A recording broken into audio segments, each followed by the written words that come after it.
ಈಗ warning signs ಏನು? Okay, what are the warning signs that should not be ignored? Yes, most important bone ಕ್ಯಾನ್ಸರ್ಸಲ್ಲಿ symptoms ಏನಂದರೆ pain ಇರುತ್ತೆ. Okay, so pain ನಮಗೆ ಸಾವಿರಾರು ಕಾರಣಕ್ಕಿರ್ಬೋದು. ಒಂದು ಏಟ್ ಬಿದ್ದರೆ ಪೇಯ್ನ್ ಆಗ್ಬೋದು, ಅಥವಾ ಕಾಲು ಟ್ವಿಸ್ಟ್ ಆದರೆ ಪೇಯ್ನ್ ಆಗ್ಬೋದು. ಬಟ್ ಆ ಪೇಯ್ನ್ ಎಲ್ಲ ಹೆಂಗೆ ಅಂತಂತಂದರೆ 1 ವೀಕ್ ಅಥವಾ 2 ವೀಕ್ಸ್ ನಾವು ಮೆಡಿಕೇಷನ್ ತೊಗೊಂಡ್ರೆ ಪೇಯ್ನ್ ಕಡಿಮೆ ಆಗೋಗ್ತದೆ.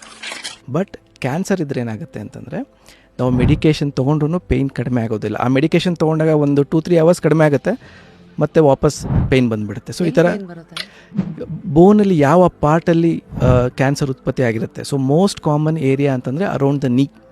ಸೊ ನೀ ಜಾಯಿಂಟ್ ಅಕ್ಕಪಕ್ಕ ಬೋನ್ ಕ್ಯಾನ್ಸರ್ ಆಗುವಂಥ ಚಾನ್ಸಸ್ ತುಂಬ ಜಾಸ್ತಿ.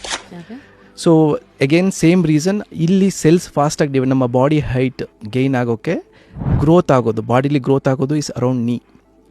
ಸೊ ಅದಕ್ಕೆ most of this bone cancers ನಾವು ಅರೌಂಡ್ ದ ನೀ ನೋಡುವಂಥದ್ದು. ಸೆಲ್ ಡಿವಿಷನ್ ಜಾಸ್ತಿ ಅಲ್ಲೇ. ಎಸ್.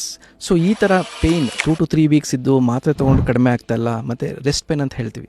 ಪೇಷಂಟ್ ಸುಮ್ಮನೆ ಕೂತಿದ್ರೆ ತುಂಬ ಜಾಸ್ತಿ ಪೇಯ್ನ್ ಇರೋದು, ಅಥವಾ ಮಲ್ಕೊಂಡಾಗ ನಿದ್ದೆ ಮಾಡೋಕ್ಕಾಗದಷ್ಟು ಪೇಯ್ನ್ ಬರೋದು. ಸೊ ಈ ಥರ ಇತ್ತಂದ್ರೆ this one of the most common warning sign, that is the pain. Full ವಿಡಿಯೋನ ನೋಡಿ on rapid Rashmi's YouTube channel.